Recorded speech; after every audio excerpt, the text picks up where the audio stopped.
اللہ اللہ اللہ اللہ اللہ اللہ۔ آج کا سبق سورۃ العلق سے ہے۔ یہ مکی صورت ہے اور اس کی 19 آیات ہیں۔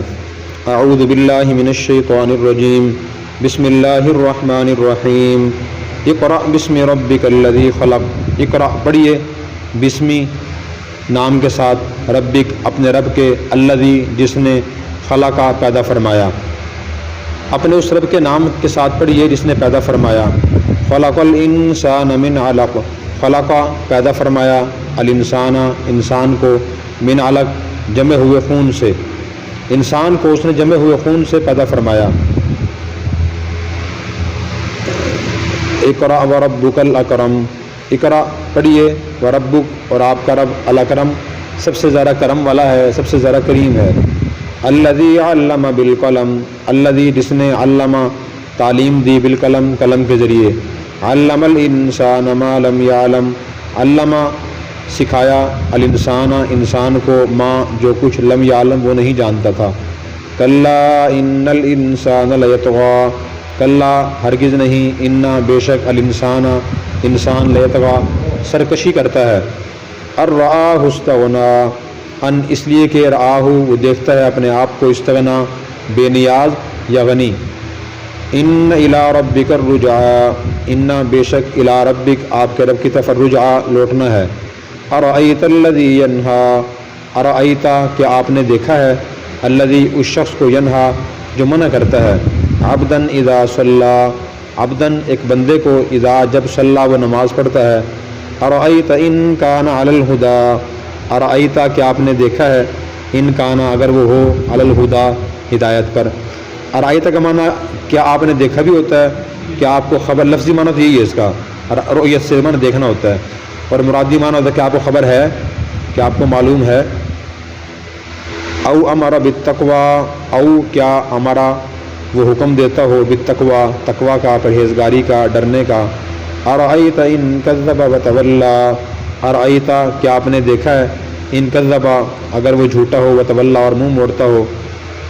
الم یعلم بان اللہ یری، کیا لم یعلم وہ نہیں جانتا، بان اللہ بے شک اللہ تعالیٰ، یری دیکھ رہے ہیں۔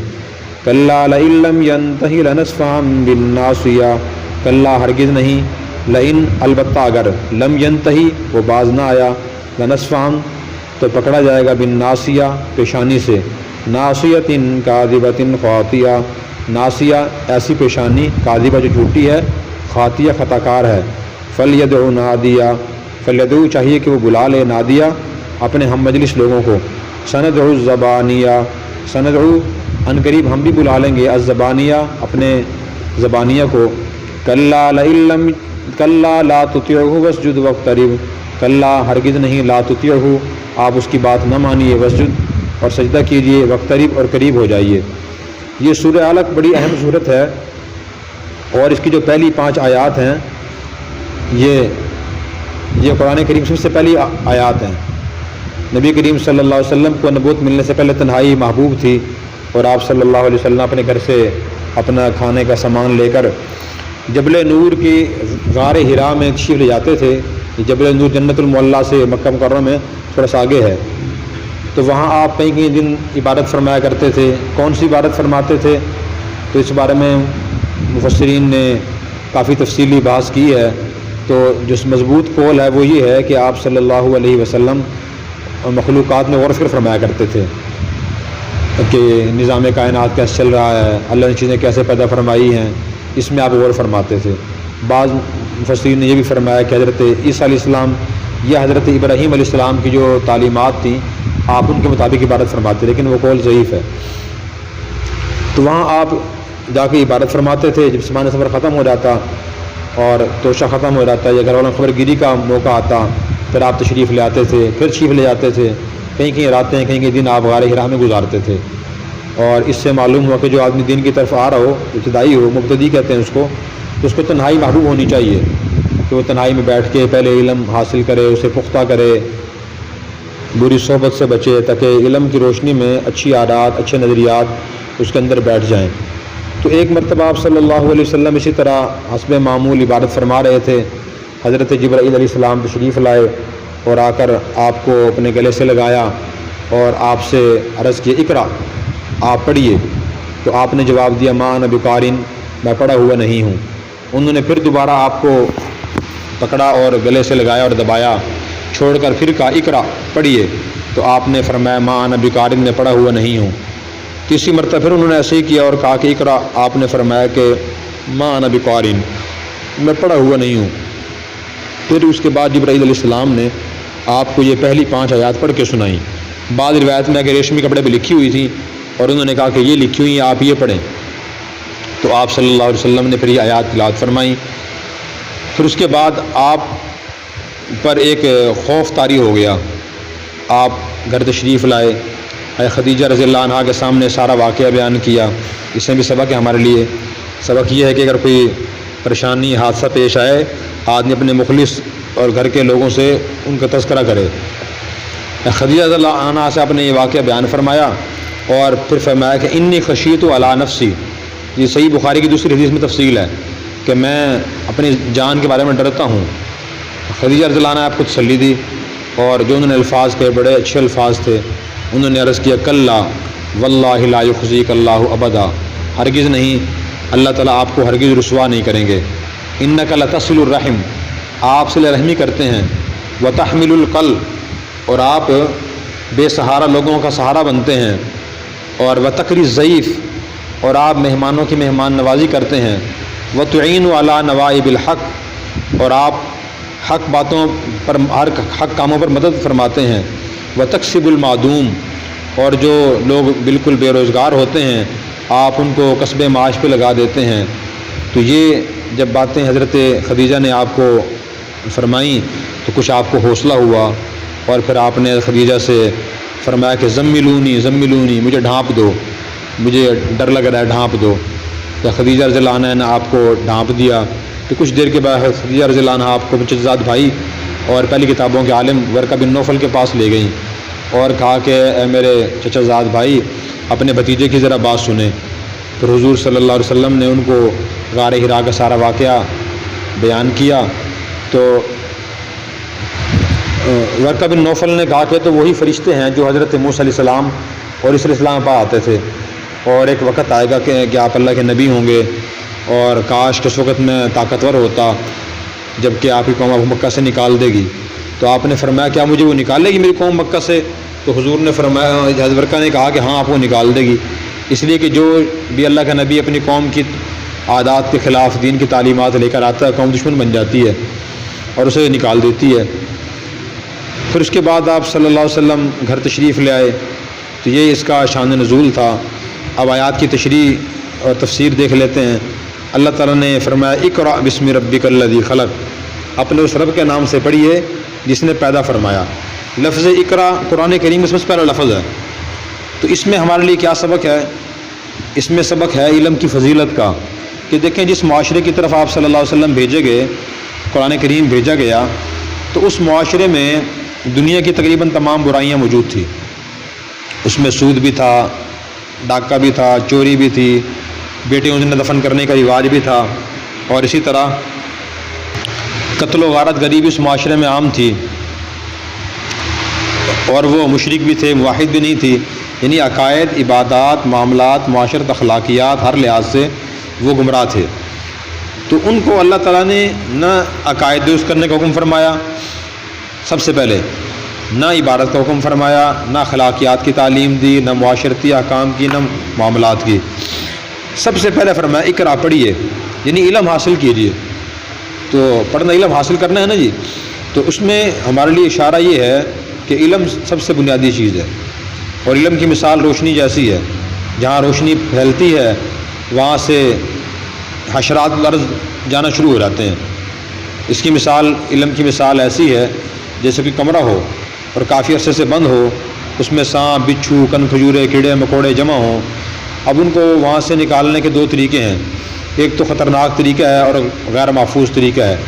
وہ یہ کہ آدمی کمرے میں داخل ہو اور داخل ہو کے کوئی لاٹھی لے کے جوتا لے کے ہر ایک کو مارنا شروع کر دے، میں سب کو ماروں گا پھر باہر نکالوں گا، یہ خطرناک طریقہ ہے۔ جب کمرہ بھرا ہوا ہے تو غالب گمان یہ ہے کہ ان کے مرنے سے پہلے یہ خود بندہ مر جائے گا، ان کا شکار ہو جائے گا۔ دوسرا محفوظ طریقہ یہ ہے کہ وہاں کوئی چراغ روشن کر دیا جائے، کوئی بلب جلا دیا جائے، کیونکہ یہ چیزیں اندھیرے میں آتی ہیں، جہاں روشنی آتی ہے تو یہ چیزیں وہاں سے بھاگنا شروع ہو جاتی ہیں۔ یہی مثال ہمارے دل کی ہے۔ ہمارا دل جو ہے تو اس میں بد اخلاقیاں ہوتی ہیں، غلط فہمیاں ہوتی ہیں، برے خیالات ہوتے ہیں۔ اگر ہر ایک برے خیال کو ہم نکالنا شروع کریں آہستہ آہستہ تو وہ نکالنا مشکل ہوگا۔ اگر وہاں علم کا چراغ جل جائے، علم آنا شروع ہو جائے کہ یہ ہماری پریشانی کی وجوہات جو ہے نا وہ دنیا سے بے تحاشا محبت کرنا ہے، حسد ہے، بغض ہے، حرص ہے، جذباتیت ہے، غصے کو کنٹرول نہ کرنا ہے، دل میں حلم نہ ہونا ہے، اگر علم آنا شروع ہو جائے تو ایسا ایسا خود یہ ہماری پریشان کن وجوہات برائیاں وہاں سے نکلنا شروع ہو جائیں گی۔ اس لیے اس سے ایک تو علم کی اہمیت معلوم ہوتی ہے کہ آدمی پوری زندگی، خاص طور پہ جو علم شریعت ہے جو بندے کو صحیح معنی میں مسلمان بناتا ہے، تو اس کی آدمی اس سے پوری زندگی وابستہ رہے۔ نبی کریم صلی اللہ علیہ وسلم نے بھی اس لیے ارشاد فرمایا کہ مومن کبھی علم سے سیر نہیں ہوتا، حتیٰ یکون منتہا الجنہ، یہاں تک کہ اس کی انتہا جنت ہوتی ہے۔ اسی طرح آپ نے یہ بھی ارشاد فرمایا کہ منہومان لا یشبعان، کہ دو حریص کبھی نہیں سیر ہوتے، منہوم فی العلم منہوم فی الدنیا، ایک علم کا حریص، دوسرا دنیا کا حریص۔ جو علم کا حریص ہے وہ ہر وقت کہ اور علم آ جائے، یہ کتاب پڑھ لوں، یہ بھی چیز سن لوں، یہ بھی دیکھ لوں۔ اور جو آدمی دنیا کا حریص ہوتا ہے اس کی بھی صورت حال یہی ہوتی ہے کہ میں نے یہ پلازہ خرید لیا ہے، سواد والا بھی خرید لوں، یہ فیکٹری بھی لے لوں، میں فلاں چیز بھی خرید لوں اور فلاں چیز بھی خرید لوں، یہ اس کی حرص ہوتی ہے۔ تو اللہ تعالیٰ ہمیں علم کا حریص بنائے۔ تو اس سے علم کی اہمیت معلوم ہوتی ہے۔ میں کہ اس رب کے نام سے پڑھی، اس نے پیدا کیا۔ اللہ کی اور صفات بھی ہیں، خلق جو صفت ہے بنیادی صفت ہے خالق ہونا۔ میں کہ خلق الانسان من علق، انسان کو جمع ہوئے خون سے پیدا کیا۔ تو انسان کئی مراحل سے گزرنے کے بعد انسان بنتا ہے۔ پہلے مٹی ہوتا ہے، قرآن کریم میں انسان کو مٹی سے پیدا کیا اللہ نے، تو پھر مٹی سے غذا پیدا ہوتی ہے، پھر غذا انسان کھاتا ہے، اس سے عناصر پیدا ہوتے ہیں، خون پیدا ہوتا ہے، خون سے نطفہ بنتا ہے، پھر نطفے سے انسان جو ہے نا وہ آتا ہے علقہ کی شکل میں، جمع ہوئے خون کی شکل میں، پھر جمع ہوئے خون سے 40 دن کے بعد بوٹی بن جاتی ہے۔ اسی دوران بوٹی کے اندر ہڈیاں ڈلنا شروع ہو جاتی ہیں، پھر اس کے بعد جا کے انسان بنتا ہے۔ انسان کو اللہ نے مراحل بھی یاد دلائے۔ تو میں اقرأ وربک الاکرم، پڑھیے اور آپ کا رب سب سے زیادہ کریم ہے۔ دوبارہ پھر فرمایا کہ پڑھیے الذی علم بالقلم، جس نے انسان کو قلم کے ذریعے علم عطا فرمایا۔ اس کا مطلب یہ ہے کہ عام طور پہ جو انسان کو علم ملتا ہے قلم کے ذریعے ملتا ہے۔ ہم قرآن کریم پڑھ رہے ہیں دیکھ کر، قلم کے ذریعے لکھا ہوا ہے۔ اسی طرح جو بھی یہ شخص علم حاصل کرتا ہے وہ لکھنا پڑھنا پہلے سیکھتا ہے۔ تو قلم کی بڑی اہمیت ہے۔ سورہ قلم اسی لیے قرآن کریم مستقل صورت ہے۔ اللہ تعالیٰ نے قسم اٹھائی، نون والقلم، قسم ہے قلم کی۔ تو قلم کی اہمیت کے پیش نظر علماء نے لکھا ہے کہ آدمی کو لکھنے کا شوق بھی ہونا چاہیے، اچھی چیزوں میں لکھنے کا، تصنیف و تالیف کا، مضامین لکھنے کا شوق بھی ہونا چاہیے، اور آدمی وہ تصنیف و تالیف سیکھ کے کرے، اس سے فائدہ ہوتا ہے۔ ایک تو آدمی کا علم دور تک پہنچتا ہے، دوسرے لوگوں تک، دوسرا اس کا جاریہ بھی ہو جاتا ہے، چیز محفوظ ہو جاتی ہے۔ اور پھر اس کے بعد فرمایا کہ اور اسی طرح قلم کی ایک فائدہ یہ بھی ہے کہ لکھنے سے یاد ہو جاتی ہے۔ جو علماء تصنیف و تعریف کرتے ہیں، جو بھی مصنفین لکھتے ہیں تو انہیں وہ چیزیں یاد ہو جاتی ہیں، لکھے بغیر چیزیں یاد نہیں ہوتی یا کم ہوتی ہیں۔ پھر فرمایا کہ علم الانسان ما لم یعلم، انسان کو ان چیزوں کی تعلیم جن کو وہ جانتا نہیں تھا۔ تو شروع میں انسان پیدا ہوتا ہے تو اس کے بارے میں اللہ نے فرمایا واللہ اخرجکم من بطون امہاتکم لا تعلمون شیئا، کہ تمہیں اللہ ماں کے پیٹ سے سال میں دنیا میں لے کے آیا، تم کچھ بھی نہیں جانتے۔ انسان بچہ کچھ بھی نہیں جانتا، صرف دو چیزیں جانتا ہے، ایک رونا اور نمبر 2 ماں کی چھاتی سے دودھ پینا۔ یہ اللہ تعالیٰ اسے وہبی علم عطا فرماتے ہیں، اس کے علاوہ کچھ نہیں جانتا وہ کہ میں انسان ہوں، میرے اعضاء کیا ہیں، میرے قریب چیزیں کیا ہیں، لوگ کون ہیں۔ یہ پھر انسان اتنا بے علم ہوتا ہے۔ یہ اللہ نے کیوں بتایا اور کیوں متنبع کیا ہمیں؟ اس لیے کہ انسان غلط فہمی میں مبتلا ہو جاتا ہے۔ وہ کچھ چیزیں سیکھ کے کہتا ہے کہ مجھے سب کچھ پتہ ہے، مجھے نہ بتاؤ، مجھے نہ سمجھاؤ، مجھے سیکھنے کی پڑھنے کی ضرورت نہیں ہے۔ تو یہ بڑی غلط فہمی انسان کی ہوتی ہے۔ انسان جو چیز سیکھتا ہے وہ چیزیں اس کے علم میں آتی ہیں۔ ایک آدمی نے تفسیر پڑھ لی ہے اور سیکھ لی ہے، تفسیر علم میں آ جائے گی، علم حدیث اس کے پاس نہیں ہوگا، علم حدیث پڑھ لی، علم فقہ نہیں ہوگی جب تک نہیں پڑھے گا۔ اسی طرح اس نے میڈیکل سائنس کا علم حاصل کر لیا، ایک آدمی بڑا ڈاکٹر بن گیا، اس نے تفسیر کا علم حاصل نہیں کیا، مفسر نہیں ہے، وہ تفسیر کے علم سے بے خبر ہے۔ اس لیے آدمی سوچتا رہے کہ میں سب کچھ نہیں جانتا، سب کچھ اللہ جانتے ہیں، پھر انسان علم حاصل کرے گا۔ تو بہت کچھ اللہ نے انسان کو علم سیکھنے کا موقع عطا فرمایا، یہ بھی اللہ کی عظیم الشان نعمت ہے۔ اور اگر آپ نے ابھی تک ہمارا چینل سبسکرائب نہیں کیا تو فوراً سبسکرائب کیجئے، ساتھ ہی بیل آئیکن پر کلک کریں تاکہ مزید آنے والی ویڈیو ہے وہ آپ کو وقت پر ملتی رہیں۔ اللہ حافظ۔